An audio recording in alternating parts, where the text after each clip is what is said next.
नमस्कार दोस्तों, मैं गौतम कुमार। आज मैं आपको इतिहास से जुड़ी एक ऐसी रोचक कहानी सुनाने जा रहा हूं जो आपको बेहद पसंद आएंगे। तो चलिए हमारे साथ कहानी के इस सफर में।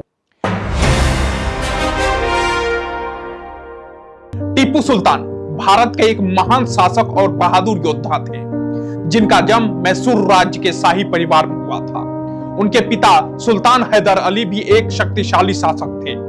टीपू सुल्तान का जन्म 20 नवंबर 1751 को हुआ था। वे बचपन से ही साहसी और युद्ध कौशल में माहिर थे। टीपू सुल्तान को टीपू टाइगर के नाम से भी जाना जाता था, क्योंकि वह एक अद्वितीय योद्धा थे और ब्रिटिश साम्राज्य के खिलाफ बहादुरी से लड़े। उन्होंने अपनी पूरी जिंदगी ब्रिटिश सरकार के खिलाफ संघर्ष में बिताई। टीपू सुल्तान का पालन पोषण एक सैन्य वातावरण में हुआ, जहां उन्हें युद्ध की कला, सैन्य रणनीति और शाही प्रशासन की शिक्षा दी गई।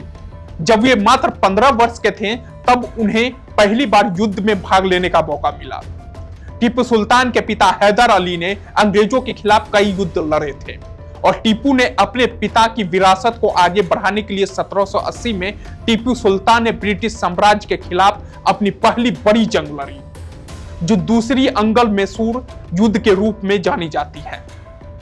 इसमें उन्होंने महत्वपूर्ण जीत मिली और उन्होंने ब्रिटिश को करारा जवाब दिया। टीपू सुल्तान ने अपनी राज्य व्यवस्था को सुधारने के लिए कई कदम उठाए थे। उन्होंने अपने राज्य में उन्नति के लिए औद्योगिकीकरण, व्यापार और प्रशासनिक सुधार किए।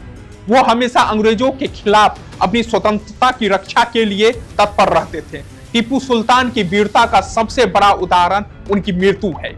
1799 में चमरराज नगर युद्ध के दौरान जब अंग्रेजों ने मैसूर पर आक्रमण किया, तो टीपू सुल्तान ने वीरता से उनका सामना किया। इस युद्ध में टीपू सुल्तान शहीद हो गए, लेकिन उनके साहस और बलिदान को आज भी याद किया जाता है। टीपू सुल्तान का नाम भारतीय स्वतंत्रता संग्राम में एक महान योद्धा के रूप में लिखा जाता है। उनकी वीरता, संघर्ष और ब्रिटिश साम्राज्य के खिलाफ उनके संघर्ष ने उन्हें एक ऐतिहासिक नायक बना दिया। उनके योगदान को आज भी याद किया जाता है और उन्हें भारतीय इतिहास में एक प्रेरणा स्रोत माना जाता है। टीपू सुल्तान का जीवन हमें यह सिखाता है कि स्वतंत्रता की रक्षा के लिए हमें हमेशा संघर्ष करना चाहिए, चाहे वो कितनी भी कठिन क्यों ना हो। उनके द्वारा किए गए सुधार और उनके साहसी कदम आज भी हमारे लिए प्रेरणा का स्रोत है। ऐसा ही और भी इतिहास से जुड़ी कहानियों को सुनने के लिए बने रहिए हमारे साथ। हम फिर मिलेंगे, तब तक के लिए सुरक्षित रहें। धन्यवाद। अधिक जानकारी और अपडेट्स के लिए हमारे YouTube channel one world news को सब्सक्राइब करें और नोटिफिकेशन को बेल आइकन को दबाना ना भूलें।